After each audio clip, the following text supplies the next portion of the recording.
So there's a really interesting article from the Washington Post that tells the story of Jesus Chuy Medrano. He's a landscaper from Denver, and he had this plan to hire American, and it really just ended up with him having to hire more Mexican workers. Let me break down the details here. So CoCal is a Denver-based landscaping company. It hires dozens of temporary workers from Mexico each year because it can't find enough Americans to take the jobs. And this is a company owned by Jesus Chuy Medrano.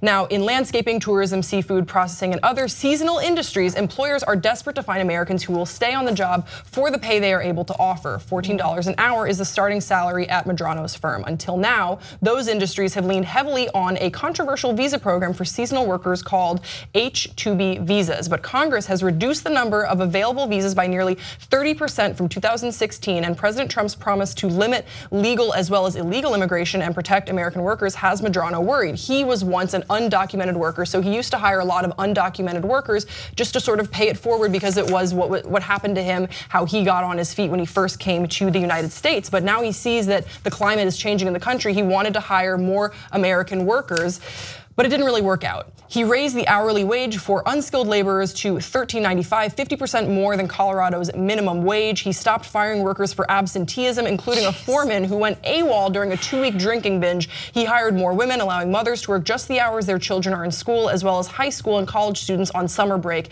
And still, he was short-staffed. Some showed up to orientation only to say, "I'm not going to do that for $14 an hour," Medrano recounted. New hires, unaccustomed to work boots, complained of sore, blistered feet. Some walked off the job after 3 days, and this drove him to a desperate point. CoCal had to submit paperwork showing that the company would suffer permanent irreparable harm without hiring migrants. The company's request was approved within 2 weeks, and Medrano was on his way to Mexico to meet with the workers, and they ended up completing their season, but it really had him scrambling at the end. This is such an interesting story. Please check out the full article on the Washington Post. But first, let me get a reaction from this. Excuse me. I mean, I'm not surprised. This is something that happens over and over again. It happens with farmers and farmers who increase the wages significantly, offer benefits, including healthcare, retirement plans. They do everything they can to attract American workers because they're concerned, especially under the Trump administration, that they will face some sort of consequence if they hire undocumented immigrants to do the work. And they can't find people who are willing to do the job. That's not based on my opinion. That's based on fact, what's happening throughout the country with various industries. And people don't believe it, but it's true, it's happening. Yeah, and also, I mean, what he says is that, yeah, he was able to complete a season, he was able to get the work done, but he said that it was just like a little Band-Aid on the problem that his company is going to face. And he senses that the climate is changing, so he had to make some changes, but it reads like a parable. It really reads like, well, this law was put into place and then this happened and he tried to do this and then this happened. And it's really frustrating because this is an honest guy trying to make an honest living at his landscaping firm. I just want to quickly mention one other specific example. There were wineries in Napa, California that had previously hired undocumented immigrants to pick the grapes.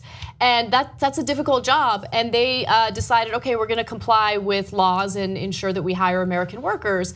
And guess what? Their grapes would rot because they couldn't find people to fill those jobs. So this is a real problem. And even with the wages increasing well above minimum wage, they're having a hard time, attracting those workers. And it's something to keep in mind when we're having these ridiculous black or white debates about immigration. If you like this clip of the Young Turks, there's a whole live 2-hour show, 6 to 8 p.m. Eastern every day, and you can download it or stream it and watch it without ads if you become a member. tytnetwork.com/join.